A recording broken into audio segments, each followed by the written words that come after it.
What's up, guys? I'm BTC. Welcome back to the Respawn, where I answer your questions. Today, we're talking poison traps, the state of Overwatch, and more.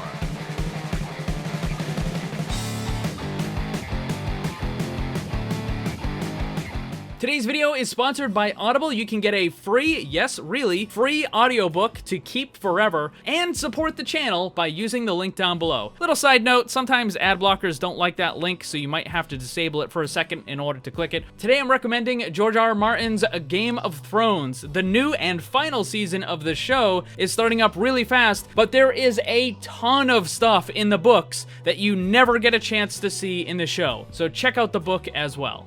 First question, when's the next hero concept, and when's the video for the concepts done by you guys, the subscribers? Not until after the start of the archive event, which is probably going to happen next week, so then the week after that is when we'll return and start adding more hero concept videos. Is Rein a viable pick in Platinum? Yes, absolutely. Reinhardt is a viable pick in all brackets, from Bronze all the way up to GM and top 500.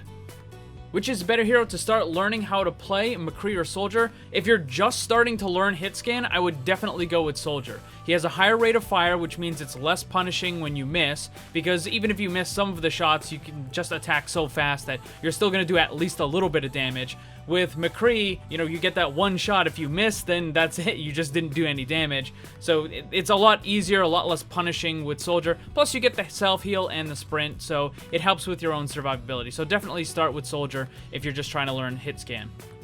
What's the best way to counter pharmacy? So this kind of follows up on that one. You need to use hit scan in order to counter pharmacy, but you have to understand that it's 2 versus 1 most of the time, right? Like, you have the Pharah and the Mercy. So a lot of times what will end up happening is you'll have people on your team complaining about the Mccree not being able to deal with the Pharah, but it's not his fault because it's literally a 2 versus 1 fight. So someone else on your team needs to assist that Mccree or the Soldier, whoever. So you need to have a Zenyatta who's applying a Discord, you need to have Mercy with damage boost, you need to have a D.Va who's just kind of flying up there and eating some of the rockets and dealing some damage as well. But you can't just expect your Mccree or your Soldier to win that 2v1. That's just a bad situation. You need to help them out. Do you think quad support will be meta? No. It might pop up every now and again. I know it's been suggested by some others, but the thing is, it's more kind of gimmicky. It might be like a cheese strat that might work every now and again in certain situations, but I don't think it's going to be like full meta at all. I was stuck in Plat for a few seasons, so I bought a new account and placed High Diamond, and now I'm in Master. Why is the competitive system like this? It's because of anchor stats. It is so frustrating when I see some of these other prominent Overwatch people who, to be perfectly blunt, they just come across as being elitists. And they're like, ha, you're the rank you are because you deserve to be there. And yet they don't take into account anchor stats. So what is an anchor stat? It's stats on your account that are no longer relevant to how you're playing right now. So on your primary account, those stats from a year ago, 2 years ago, we don't actually know the full length because Blizzard doesn't tell us all this, but they're stats from a really long time ago that are bad from when you were first learning the game, that are no longer relevant to how you're playing right now, but those stats are being counted against you for how the matchmaker thinks where you're supposed to be. And what happens is when you buy a new account, none of those stats are there. So the matchmaker is only basing everything off of how you're playing right now and recently. So that's why you can have a secondary account that is a higher rank than your primary account. In fact, the overwhelming majority of people that have a secondary account have that other account at a higher rank than the first. And it's not just by a little, like 20 or 50 or 100 SR. Typically, it's several hundred, or maybe even in your case, if you're being honest here, you know, hundreds and hundreds of points, 500, 700, 800 points higher than what your primary account is. And it's because of those anchor stats. So when you hear someone saying, you're at the rank you're supposed to be, just ignore them. Tune them out because they're not taking into account how the matchmaker actually works. Another gem they like to throw out is that the second account is going to fall in rank to where the first one is.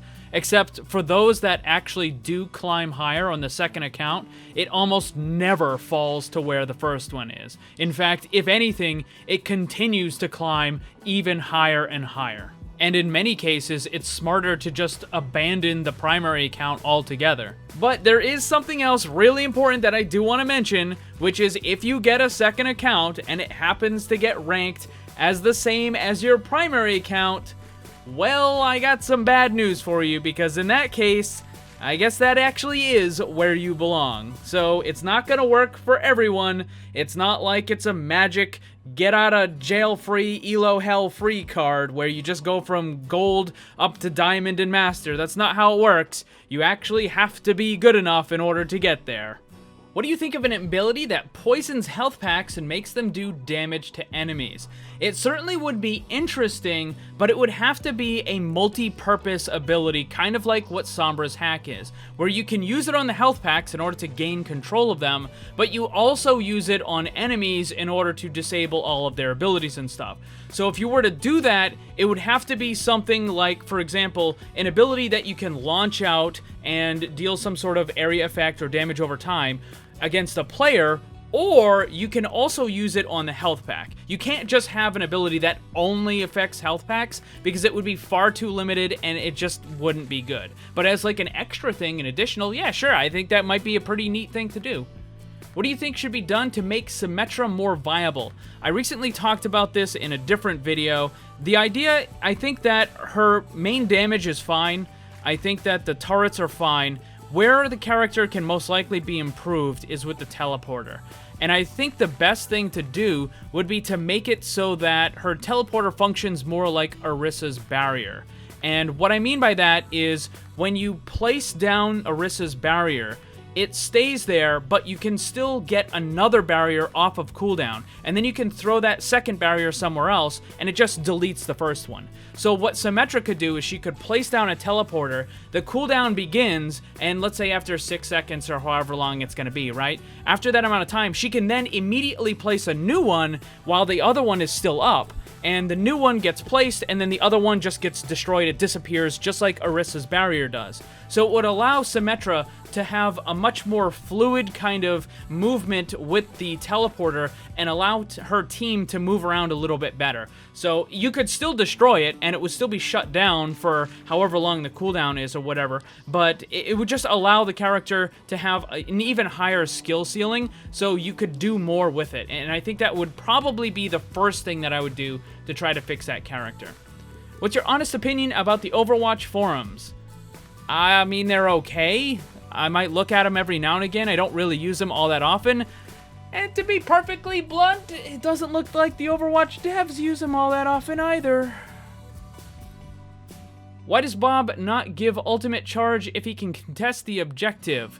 Originally, he did give ultimate charge, and what the devs found out was that it was way too strong, and way too strong for the enemy players, basically because you would throw Bob into an area, and then half of the enemy team would just build their ult charge up to full off of it, and then they would immediately return with their own ults. So it was just way too strong, so they made it so that you can't build ult charge by either healing him or by damaging him. Because, I mean, what does he have, like 1,000 hit points? That's way too much health for a character to just build up off of a stationary target. Is Baptiste a main or off healer? He is definitely a main healer. The State of Overwatch title has been made quite a few times. Are you going to jump on the bandwagon and tell us?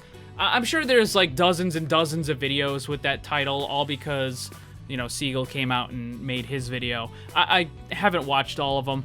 I know what ends up happening in those kinds of videos, though. It's lots and lots of complaining. Now, to be perfectly blunt, I do my fair share of griping about Blizzard's mistakes.